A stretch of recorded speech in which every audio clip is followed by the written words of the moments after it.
Nasıl atlarsın nice top? Orada benim almacıyım. Görersin mi? Ya kopar onu bana.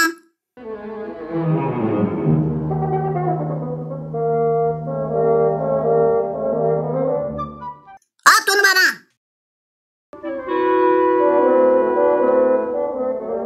Daha çabuk hadi. Ya bak sen oraya, ne akıllıysın sen. Bu alma benim.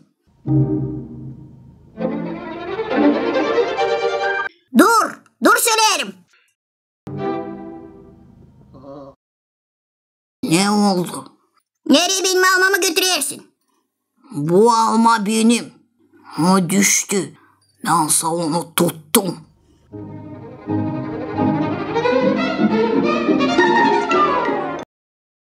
Çabuk ver benim almamı.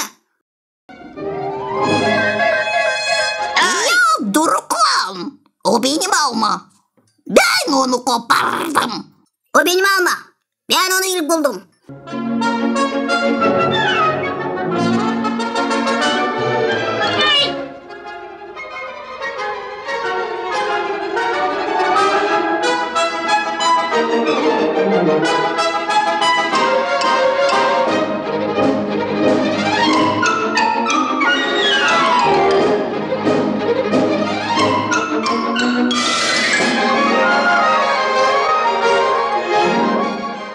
Ne olur? Ne soy şamata burada?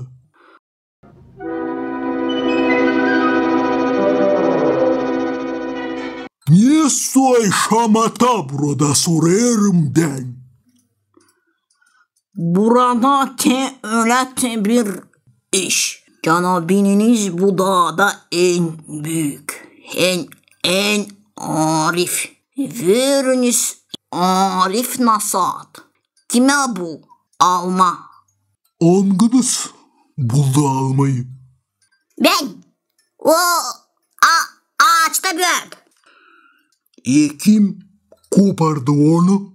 Tamam, ben kopardım. Bense onu tuttum. İyisela. O zaman sizleyim burayım. Size hepsinize pay düşer. Ama burada sadece bir alma. Sizse pay ediniz onu bir türlü. Da hepsiniz alınız kendi payınızı.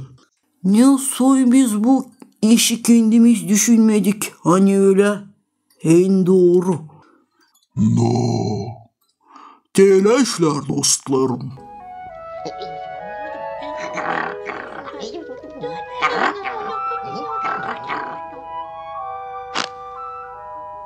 Bu sana tavşan.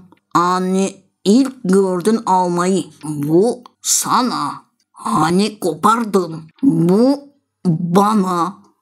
Hani ben tuttum onu.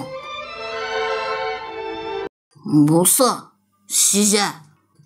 Bana ne işin? O iş için. Hani Arif nasihat verdiniz bize.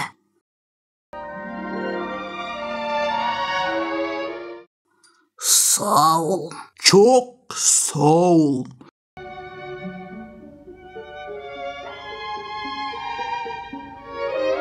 Ne dertli alma. Hem hepsimize bir türlü. Düşü de yok.